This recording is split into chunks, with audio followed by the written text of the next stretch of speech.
ಇದು ಸತ್ಯದ ಬೆಳಕು. ಯುವಕರಿಗೆ ದುಶ್ಚಟ ಮಾಡಲು ಅನುಕೂಲವಾಯ್ತಾ ಹೊಸ ಸರ್ಕಾರಿ ಆಸ್ಪತ್ರೆ? ವಿಜಯಪುರ ಜಿಲ್ಲೆ ದೇವರಹಿಪ್ಪರಗಿ ಪಟ್ಟಣದ ಹೊಸನಗರದಲ್ಲಿ ನೂತನವಾಗಿ ಸಮುದಾಯ ಆರೋಗ್ಯ ಕೇಂದ್ರ ಕಟ್ಟಡವಾಗಿದ್ದು, ಕಟ್ಟಡ ಮುಗಿದು 6 ತಿಂಗಳು ಕಳೆದರೂ ಸಹಿತ ಇನ್ನೂವರೆಗೆ ಪ್ರಾರಂಭವಾಗಿಲ್ಲ. ದೇವರಹಿಪ್ಪರಗಿ ಮತಕ್ಷೇತ್ರದ ಶಾಸಕರಾದ ರಾಜುಗೌಡ ಪಾಟೀಲ್ ಅವರಿಗೆ ಸುಮಾರು 2 ತಿಂಗಳ ಹಿಂದೆಯೇ ಕರ್ನಾಟಕ ಸೇನೆಯ ವತಿಯಿಂದ ಮನವಿಯನ್ನ ನೀಡಲಾಗಿತ್ತು. ಈ ಮನವಿಗೆ ಇನ್ನೂವರೆಗೆ ಸ್ಪಂದನೆ ಸಿಕ್ಕಿಲ್ಲ. ತಾಲೂಕಿನ ಸುತ್ತಮುತ್ತಲಿನ ಹಳ್ಳಿಯ ಜನರು ತುರ್ತು ಚಿಕಿತ್ಸೆಗಾಗಿ ಬಂದಾಗ ಅವರಿಗೆ ಸರಿಯಾದ ಚಿಕಿತ್ಸೆ ಸಿಗುವುದಿಲ್ಲ. ಕಾರಣ ಚಿಕಿತ್ಸೆಗೆ ಬೇಕಾಗಿರುವ ವಸ್ತುಗಳು ಹಾಗೂ ವೈದ್ಯರ ಕೊರತೆ ಕೂಡ ಇದೆ. ಇಲ್ಲಿ ರಾಷ್ಟ್ರೀಯ ಹೆದ್ದಾರಿ ಕೂಡ ಇದೆ. ಹಲವು ಬಾರಿ ರಸ್ತೆ ಅಪಘಾತವಾದಾಗ ತುರ್ತು ಚಿಕಿತ್ಸೆಗಾಗಿ ಸರ್ಕಾರಿ ಆಸ್ಪತ್ರೆಗೆ ಬಂದಾಗ ವೈದ್ಯರು ಹೇಳೋದು ಒಂದೇ ಮಾತು, ನಮಗೆ ಚಿಕಿತ್ಸೆ ನೀಡೋಕ್ಕಾಗಲ್ಲ, ಯಾಕಂದ್ರೆ ನಮ್ಮ ಹತ್ರ ವೈದ್ಯರ ಕೊರತೆ ಇದೆ ಎಂದು ಹೇಳ್ತಾರೆ. ದೇವರಹಿಪ್ಪರಿಗಿಂದ ವಿಜಯಪುರ ಸುಮಾರು 40 ಕಿಲೋಮೀಟರ್ ಇದೆ. ಜಿಲ್ಲಾ ಆಸ್ಪತ್ರೆಗೆ ಹೋಗುವಷ್ಟರಲ್ಲಿ ಎಷ್ಟೋ ಜನ ಪ್ರಾಣವನ್ನ ಕಳೆದುಕೊಂಡಿದ್ದಾರೆ. ಈ ಹೊಸ ಆಸ್ಪತ್ರೆಯಲ್ಲಿ ಕೆಲವು ಕಿಡಿಗೇಡಿಗಳು ಆಸ್ಪತ್ರೆಯ ಗಾಜುಗಳನ್ನು ಹೊಡೆದಿದ್ದಾರೆ ಮತ್ತು ಆಸ್ಪತ್ರೆಯಲ್ಲಿ ಕುಳಿತು ಸಿಗರೆಟ್ ಸೇದುವುದು, ಗುಟ್ಕಾ ತಿಂದು ಉಗುಳುವುದು ಕಿಡಿಗೇಡಿಗಳು ಮಾಡುತ್ತಿದ್ದಾರೆ. ನಮ್ಮ ಕರ್ನಾಟಕ ಸೇನೆ ವತಿಯಿಂದ ವಿನಂತಿ ಮಾಡಿಕೊಳ್ಳುವುದೇನೆಂದರೆ, ಬೇಗ ಸರ್ಕಾರಿ ಆಸ್ಪತ್ರೆಯನ್ನ ಪ್ರಾರಂಭಿಸಿ ಬಡ ರೋಗಿಗಳಿಗೆ ಅನುಕೂಲವನ್ನ ಮಾಡಿಕೊಡಿ. ಜಿಲ್ಲಾ ಉಸ್ತುವಾರಿ ಸಚಿವರಲ್ಲಿ ಮತ್ತು ಮತಕ್ಷೇತ್ರದ ಶಾಸಕರಲ್ಲಿ ವಿನಂತಿಯನ್ನ ಮಾಡಿಕೊಂಡರು.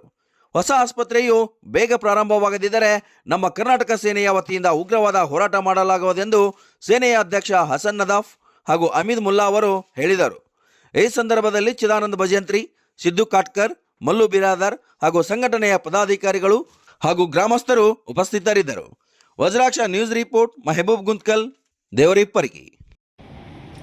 ನಮಸ್ಕಾರ ಕನ್ನಡ ಜನತೆಗೆ, ನಮ್ಮ ಕರ್ನಾಟಕ ಸೇನೆಗೆ ಸ್ವಾಗತ. ಇಂದು ನಾವು ವಿಜಯಪುರ ಜಿಲ್ಲೆಯ ದೇವರಹಿಪ್ಪರಗಿ ತಾಲೂಕಿನಲ್ಲಿ ಸಮುದಾಯ ಆರೋಗ್ಯ ಕೇಂದ್ರಕ್ಕೆ ಬಂದೇವಿ. ಅಂದರೆ ಇದು ಸರ್ಕಾರಿ ದವಾಖಾನೆ. ಇದು ಕಟ್ಟಡ ಹೆಂಗೆ ಮಾಡ್ಯಾರಪ್ಪ ಅಂದ್ರೆ ವಿಧಾನಸೌಧ ಕಂಡಂಗೆ ಕಾಣ್ತದ. ಆ ರೇಂಜಿಗೆ ದೊಡ್ಡದಾಗಿ ಕಟ್ಟಿದ್ದಾರೆ. ಆದರೆ 6 ತಿಂಗಳೈತಿ ಕಟ್ಟಿ. ಇಲ್ಲಿ ಹುಡುಗರು ಪಾರ್ಟಿ ಮಾಡಕತ್ತಾರೆ. ಆ ರೇಂಜಿಗೆ ಇಲ್ಲಿ ಕೆಲಸಗಳು ನಡೆಯಕತ್ತಾವ ಒಳಗೆ. ಯಾಕಂದರೆ 6 ತಿಂಗಳಾದ್ರೆ ನಾನು ಓಪನಿಂಗ್ ಇಲ್ಲಿರೋದು.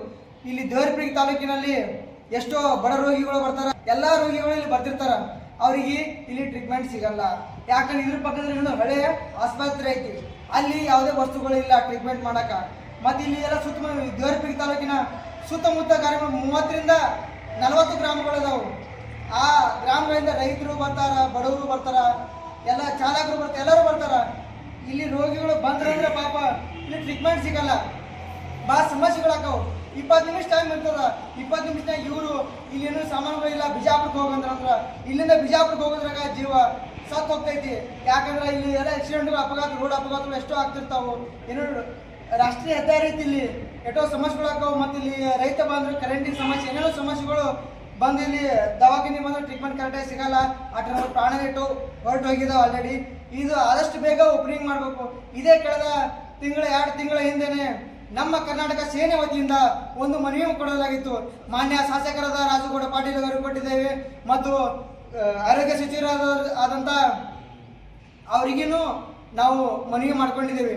ಆದ್ರೂ ಇದು ಓಪನಿಂಗ್ ಆಗಿಲ್ಲ. ಕಾರಣ ಅವ್ರಿಗೆ ಗೊತ್ತಿಲ್ಲ. ಅವರಿಗೆ ನಾವು ಏನು ಕೇಳೋಕ್ಕಾಗಿಲ್ಲ, ನಾವೇನು ಕೇಳ್ತಾ ಇಲ್ಲ ಅಂತ ಏನೋ ಗೊತ್ತಿಲ್ಲ, ಏನು ಸ್ಟ್ರೈಕ್ ಮಾಡಲ್ಲ ಗೊತ್ತಿಲ್ಲ. ಆದಾಗ ನಮಗೇನೋ ಒಂದು ನೆಗ್ಲೆಕ್ಟ್ ಮಾಡ್ತಿದ್ದಾರೆ. ಆದಷ್ಟು ಬೇಗ ಇದು ಓಪನಿಂಗ್ ಮಾಡಬೇಕು. ಇಲ್ಲವಾದಲ್ಲಿ ನಾವು ಉಗ್ರವಾದ ಹೋರಾಟ ಬರೀ ಇಟ್ಕೋತೇವೆ ಅಂತ ಹೇಳಕತ್ತಾರೆ ಇವರು. ನಮ್ಮ ಕನ್ನಡ ಸೇನೆದವ್ರು ತಿಳ್ಕೊಂಡ್ರೆ ಇವರು. ನಾವು ಹೋರಾಟ ಇಟ್ಕೊಂಡೇವು ಅಂದ್ರೆ ಇದು ತಾಲೂಕಂತೂ ಬಂದ್ ಮಾಡೋದು ದೊಡ್ಡ ವಿಷಯ ಅಲ್ಲ. ಜಿಲ್ಲಾನು ಬಂದ್ ಮಾಡ್ತೇವೆ, ಬಂದ್ ಹತ್ರ ರಾಜ್ಯನೂ ಬಂದ್ ಮಾಡೋದು ತಾಕತ್ ನಮ್ಮ ಹತ್ರ ಐತಿ. ಆದಷ್ಟು ಬೇಗ ಇದನ್ನ ಸರ್ಕಾರ ದವಾಖಾನೆ ನೀವು ಓಪನಿಂಗ್ ಮಾಡ್ರಿ. ಬಡರ ಬಗ್ಗೆ ಸ್ವಲ್ಪ ಕಾಳಜಿ ಇರಲಿ. ಬಡ ರೋಗಿಗಳು ಅಂದ್ರೆ ನೀವು ಕಾಲನ ಕಸ ತಿಳ್ಕೊಳಕ್ ಹೋಗ್ಬೇಡ್ರಿ. ಬರೀ ಓಟ್ ಹಾಕಾಗಷ್ಟೇ ವೋಟಿಂಗ್ ಪವರ್, ಬರೀ ಓಟ್ ಹಾಕೋರಷ್ಟೇ ಬಡವರು. ಅಲ್ಲಿ ಹೋದಾಗ ಅಷ್ಟೇ ನೀವು ರಿಕ್ವೆಸ್ಟ್ ಮಾಡ್ಕೊಳ್ಳೋದು, ಓಟ್ ಹಾಕ್ರಿ, ನಾವು ನಿಮ್ಮ ಪರವಾಗಿ ಇರ್ತೇವೆ, ನಿಮ್ಮ ಸಮಸ್ಯೆಗಳಿಗೆ ನಾವು ಸ್ಪಂದಿಸ್ತೇವೆ ಅಂತ ಇದರಿಂದ ನಮ್ಗೆ ಆಶ್ವಾಸನೆಗಳ ಮಾತುಗಳು ಬೇಕಾಗಿಲ್ಲ. ನಮ್ಮ ಬಡ ರೋಗಿಗಳಿಗೆ ಸ್ವಲ್ಪ ಆ ಕಡೆ ಕರುಣೆ ಇರಲಿ ಅಂತ ಈ ಮೂಲಕ ನಾವು ಮನವಿ ಮಾಡ್ಕೊಳ್ಳಲ್ಲ. ಈ ಮೂಲಕ ಎಚ್ಚರಿಕೆಯನ್ನು ಕೊಡ್ತಾ ಇದ್ದೇನೆ.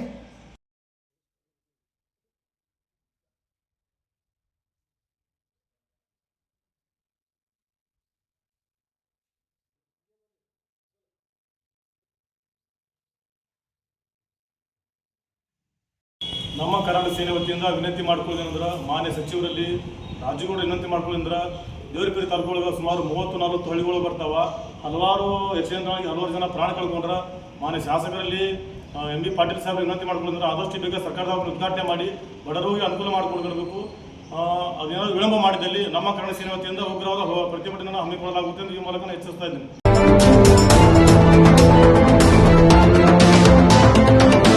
ವಜ್ರಾಕ್ಷ ನ್ಯೂಸ್, ಇದು ಸತ್ಯದ ಬೆಳಕು.